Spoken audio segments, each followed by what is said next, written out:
390, 391, 395, 399 और ये पूरे 400।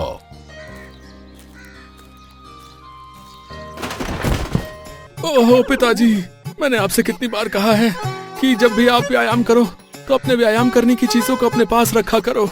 ये हर वक्त मेरे रास्ते का कांटा बन जाती है। अबे गधे, तू नींद में है क्या? ये मेरी कोई व्यायाम करने की चीज नहीं है। ये एक बाल्टी है जिसमें पानी भरा जाता है, समझा? धत तेरे की। पिताजी, वो अंग्रेजी में क्या कहते हैं? हाँ, माय मिस्टेक, मुझसे गलती हो गई। वो क्या है ना, आज रात मैं ठीक से सो नहीं पाया, बस इसी कारण मुझे ये मनहूस बाल्टी दिखी नहीं। बाल्टी को दोष देने से कोई फायदा नहीं है। और तेरी ये हालत दिन पर दिन बिगड़ती कैसे जा रही है? एकदम सूखी लकड़ी की तरह हो गया है। कहीं तू नशा वगैरह तो नहीं करने लगा? अरे नहीं पिताजी, ये आप कैसी बातें कर रहे हैं? मैंने तो आज तक एक च्युइंगम भी नहीं खाया। नशा करना तो दूर की बात है। हाँ हाँ ठीक है, अब जाओ और जाकर राधे श्याम काका के यहाँ से 5 लीटर दूध लेकर आ।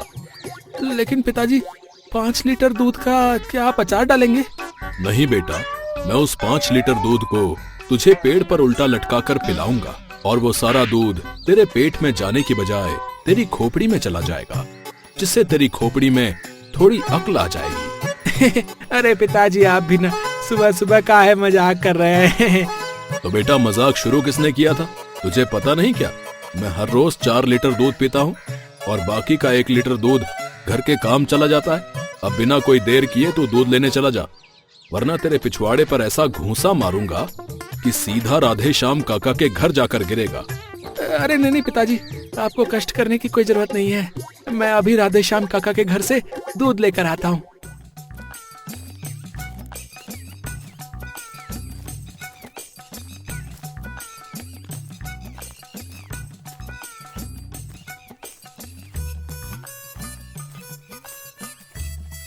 अरे काका, ओ राधे श्याम काका, अरे कहाँ मर गए? जल्दी बाहर आओ। अरे क्या हुआ गज्जू? काहे ढैचू ढैचू कर रहा है? आखिर क्या काम है? अरे काका, मैं आपको कितनी देर से आवाज लगा रहा हूँ, आखिर कहाँ थे आप इतनी देर से? अरे बेटा, वो कहा है ना, आज मेरी गाय दूध देने में थोड़ा नाटक कर रही थी, फिर मैं उसको पुष्पा 2 फिल्म दिखाने ले गया, तब जाकर जो है उसने मुझे दूध दिया। काका, आप क्या सठिया गए? गाय भी कभी फिल्म देखती है क्या? अरे बेटा, मैं तो मजाक कर रहा था। तो बताओ, कितने लीटर दूध चाहिए तुम्हें?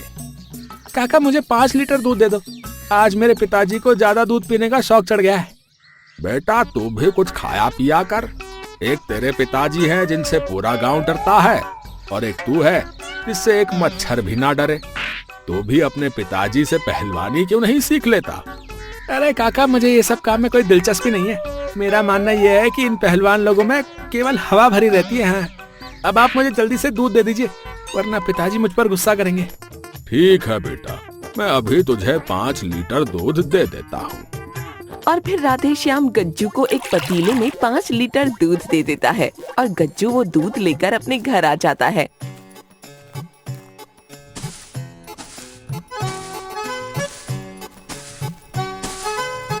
हाय राम, पूरे घर की झाड़ू लगाते लगाते मेरी तो कमर ही दर्द करने लगी। भाग्यवान, मैंने तुमसे कितनी बार कहा है कि तुम भी मेरे साथ व्यायाम करा करो। व्यायाम करने से शरीर में फुर्ती आती है और शरीर मजबूत बनता है। कल्लू पहलवान ये कह ही रहा होता है, तभी वहाँ गज्जू दूध लेकर आ जाता है। ये लो पिताजी, मैं आपके लिए दूध लेकर आ गया। लो, आ गया तुम्हारा बेटा। दोनों माँ बेटे एकदम चूसे हुए आम की तरह हो गए हैं। कल से तुम दोनों मेरे साथ व्यायाम करोगे, और व्यायाम करने से किसी ने मना किया तो मुझसे बुरा कोई नहीं होगा। ए जी, क्या आप पागल हो गए हैं? अब इस उम्र में मैं व्यायाम कैसे करूंगी? अब मेरी उम्र व्यायाम नहीं, आराम करने की है। भाग्यवान, अभी तुम इतनी भी बूढ़ी नहीं हुई हो जितना कि तुम समझ रही हो। अगर तुम दोनों मेरे साथ व्यायाम करोगे तो बुढ़ापे में तुम दोनों को लाठी का सहारा लेना नहीं पड़ेगा, समझे? लेकिन पिताजी। लेकिन वेकिन कुछ नहीं। अब कल से तुम दोनों सुबह मेरे साथ जल्दी उठोगे, और आज से तुम दोनों का बाहर का खाना बंद। कल्लू पहलवान की ये बात सुनकर मंजू और गज्जू बहुत ज्यादा डर जाते हैं। हे भगवान, पता नहीं अब कल क्या होगा। हे भगवान, मुझे तो लगता है कल पिताजी हमारा कचुमरी बना डालेंगे।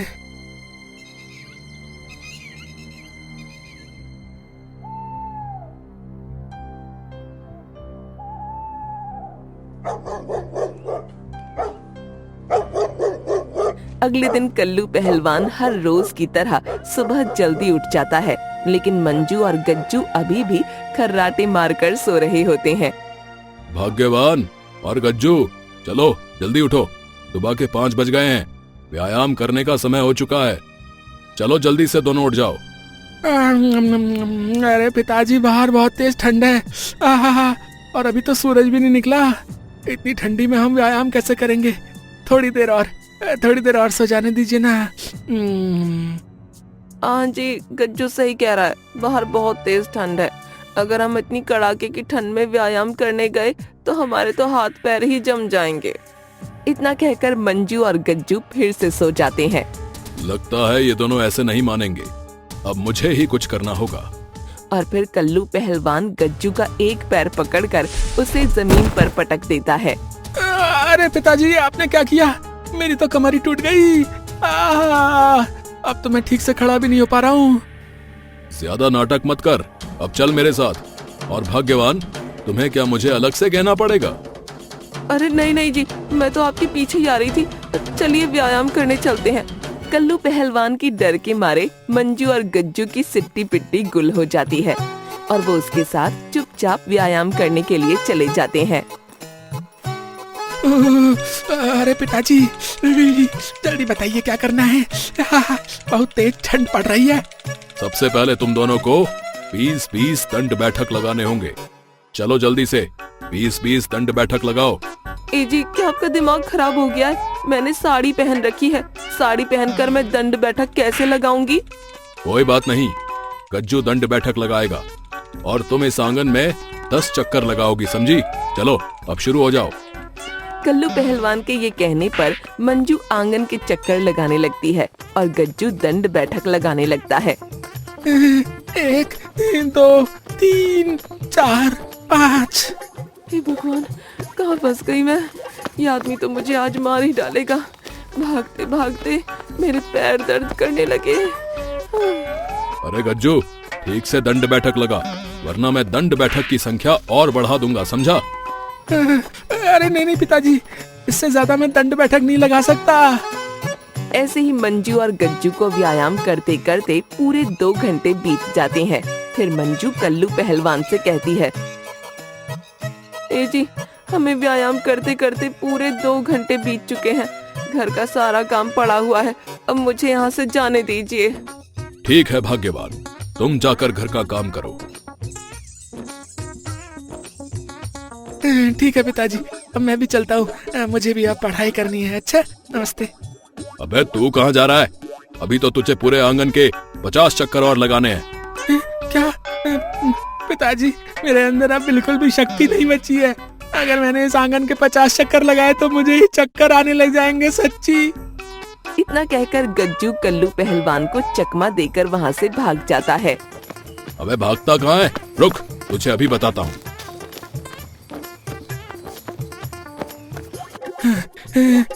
आज तो मैं बाल बच गया, वरना पिताजी तो आज मेरा कचुमरी बना देते। अरे यहाँ पर भीड़ क्यों लगी हुई है? कहीं हमारे गांव में मेला तो नहीं लग गया? अभी जाकर देखता हूँ। इतना कहकर गज्जू उस भीड़ के पास पहुँच जाता है।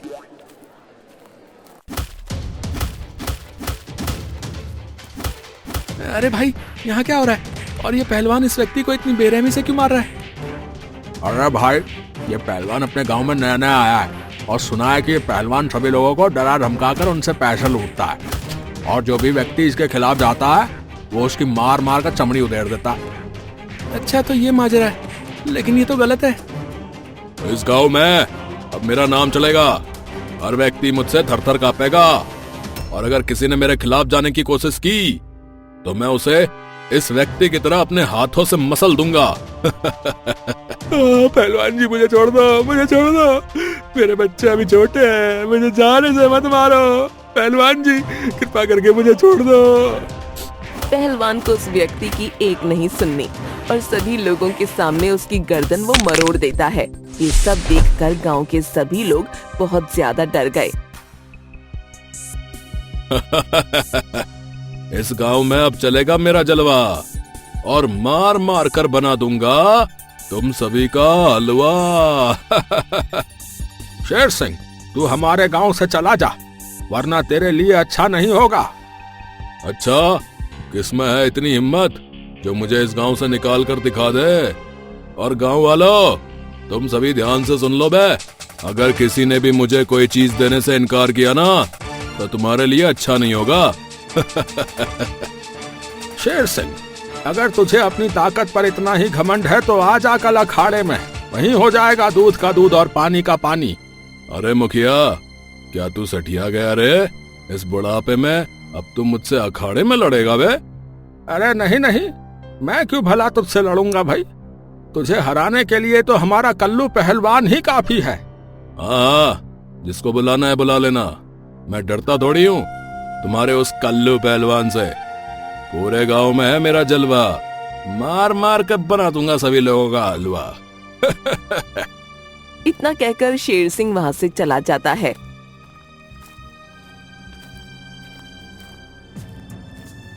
अरे गज्जू, तू यहाँ?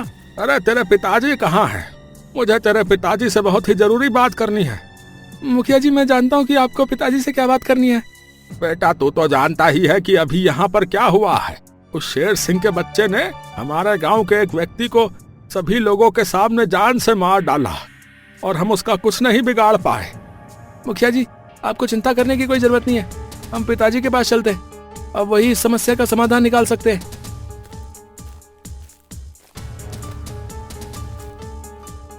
और फिर गज्जू मुखिया जी को लेकर अपने घर आ जाता है। अरे मुखिया जी, आप यहाँ? और आपका चेहरा यूं उदास क्यों है? कहीं फिर से इस गज्जू ने कोई शैतानियां तो नहीं की? अरे नहीं नहीं बेटा, गज्जू ने कोई शैतानियां नहीं की, बात कुछ और है। मुखिया जी, साफ साफ कहिए, आखिर बात क्या है? और फिर मुखिया ने कल्लू पहलवान को शेर सिंह के कारनामों वाली सारी बात बताई।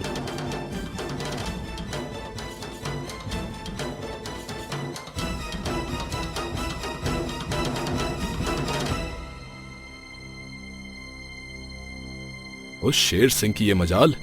मुखिया जी, कल आप अखाड़े की तैयारी कीजिए, मैं उस शेर सिंह को वहीं पर धूल चटा दूंगा। ठीक है बेटा, हमारे गांव की हिफाजत करना अब तुम्हारे हवाले है। तुम उस शेर सिंह की मार मार कर जो है चमड़ी उधेड़ देना। हाँ पिताजी, उस शेर सिंह के एक भी दांत नहीं बचना चाहिए। हाँ मुखिया जी, आप निश्चिंत होकर घर जाइए, मैं कल सब संभाल लूंगा।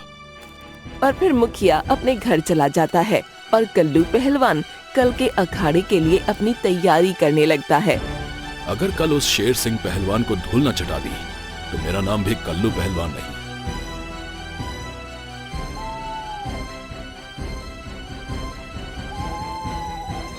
अगले दिन गांव के सभी लोग अखाड़े के पास पहुंच जाते हैं। कल्लू पहलवान और शेर सिंह पहलवान भी लड़ाई करने के लिए एकदम तैयार थे। ओह, तो तुम हो कल्लू पहलवान है? हाँ शेर सिंह, आज मैं तेरी मार मार कर खाल उधेड़ने आया हूँ। आज तुझे मेरे हाथों से कोई नहीं बचा सकता। कल्लू पहलवान, इतना आसान नहीं है मुझे मारना है। मैंने हट्टे कट्टे पहलवानों को हराया है। हर गांव में है मेरा जलवा, मार मार के बना दूंगा तुम्हारा हलवा। वो तो अभी पता चल जाएगा शेर सिंह कि कौन है सिकंदर और कौन है बंदर। और फिर कल्लू पहलवान और शेर सिंह के बीच जोरदार लड़ाई हो जाती है। कल्लू पहलवान शेर सिंह को मार मार कर अधमरा कर देता है। पिताजी, इस शेर सिंह के बच्चे को आज छोड़ना मत, इसे मार मार कर इसके सारे दांत तोड़ दो। अरे नहीं, ये क्या हो रहा है? मैं इस कल्लू पहलवान से नहीं हार सकता, मुझे जल्द ही कुछ करना होगा। और फिर शेर सिंह पहलवान अपनी लंगोट में से एक जहरीला पाउडर निकालता है और कल्लू पहलवान की आंखों में भर देता है। ये मेरी आंखों में क्या चला गया? मुझे कुछ दिखाई क्यों नहीं दे रहा है? मेरी आंखों में बहुत तेज जलन हो रही है। यही सही मौका है इस कल्लू पहलवान को हराने का। मैं अभी इसके हाथ पैर चटका देता हूँ। कल्लू पहलवान की आंखों में जहरीला पाउडर चले जाने की वजह से उसे कुछ दिखाई नहीं देता और यही मौके का फायदा उठाकर शेर सिंह कल्लू पहलवान को बहुत मारता है और उसका एक हाथ तोड़ देता है। शेर सिंह, मैं तुझे छोड़ूंगा नहीं। तूने मेरे साथ ये अच्छा नहीं किया। इतना कहकर कल्लू पहलवान वहीं पर बेहोश होकर गिर पड़ता है। देखो गाँव वालों, देखो, मैंने तुम्हारे इस कल्लू पहलवान को धूल चटा दी। मुझे कोई नहीं हरा सकता। हर गांव में है मेरा जलवा। मार मार कर बना दूंगा तुम सभी लोगों का हलवा। इतना कहकर शेर सिंह वहाँ से चला जाता है।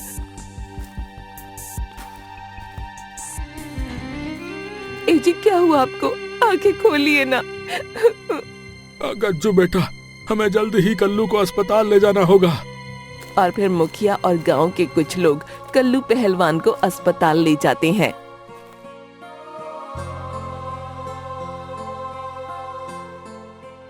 डॉक्टर साहब, क्या हुआ है हमारे कल्लू पहलवान को? ये आखिर बेहोश कैसे हो गया? मुखिया जी, इनकी आंख में किसी प्रकार का जहरीला पाउडर चला गया है, जिससे ये बेहोश हो गए और इनके हाथ में भी फ्रैक्चर आया है। अब इन्हें 3 महीने तक आराम की आवश्यकता है। डॉक्टर साहब, क्या अब हम कल्लू से मिल सकते हैं? जी हाँ, अब वो खतरे से बाहर है। अब आप तीनों उनसे मिल सकते हैं। ए जी, अब आपकी तबीयत कैसी है? भाग्यवान, अब मैं ठीक हूँ। तुम्हें चिंता करने की कोई जरूरत नहीं है। लेकिन कल्लू बेटा, तुमने अच्छे अच्छे पहलवानों को हराया है, तो फिर तुम इस शेर सिंह से कैसे हार गए? मुखिया जी, उस शेर सिंह ने मुझे धोखे से हराया है। उसने मेरी आंखों में जहरीला पाउडर डाल दिया था, जिसके कारण मुझे दिखाई देना बंद हो गया और उसने मौके का फायदा उठाकर मुझे हरा दिया। पिताजी, उस शेर सिंह ने यह अच्छा नहीं किया। आपका बदला अब मैं उससे लूंगा।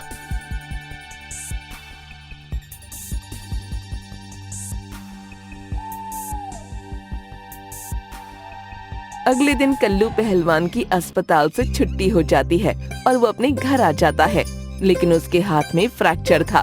अब वो 3 महीने तक कुछ नहीं कर सकता था। ऐसे ही कुछ दिन बीत जाते हैं और फिर एक दिन,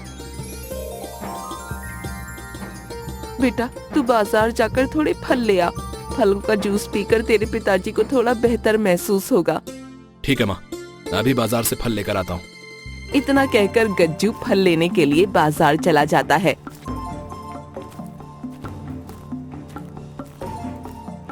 तभी रास्ते से जाते वक्त गज्जू को शेर सिंह के घर से चिल्लाने की आवाज सुनाई देती है। अरे, ये शेर सिंह पहलवान के घर, ये शोर कैसा? मुझे खिड़की में से देखना होगा। क्यों रे नालायक, हैं? मैंने तुझसे कितनी बार कहा है कि मेरे पैरों से दूर रहा कर। तुझे पता नहीं क्या कि मेरा एक पैर नकली है? पहलवान जी, मुझे माफ कर दीजिए। यहाँ से जाते वक्त मैं आपसे टकरा गया और गलती से आपके पैर में चोट लग गई। ठीक है, अगली बार से ध्यान रखना। अब जा यहाँ से और जाकर अपना काम कर। और फिर वो नौकर वहाँ से चला जाता है और शेर सिंह अपना एक नकली पैर ठीक करने लगता है। अरे बाप रे बाप, इस पहलवान का तो एक पैर नकली है। मुझे तो अपनी आंख पर विश्वास ही नहीं हो रहा।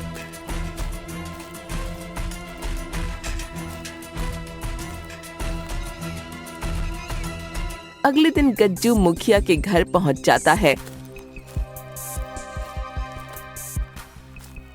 प्रणाम मुखिया जी। अरे गज्जू, तू यहाँ? सब ठीक तो है ना? मुखिया जी, मैं उस शेर सिंह से अखाड़े में लड़ना चाहता हूँ। क्या? गज्जू, ये तो क्या कह रहा है? तू शेर सिंह का मुकाबला नहीं कर सकता। तुझमें इतना बल नहीं है कि तू उसको हरा सके। मुखिया जी, मेरे पास बल नहीं है तो क्या हुआ? मेरे पास बुद्धि तो है। मैं उसे अपने दिमाग से हराऊंगा। आप बस अखाड़े की तैयारी कीजिए, बाकी सब मैं संभालूंगा। ठीक है बेटा, जैसी तुम्हारी मर्जी।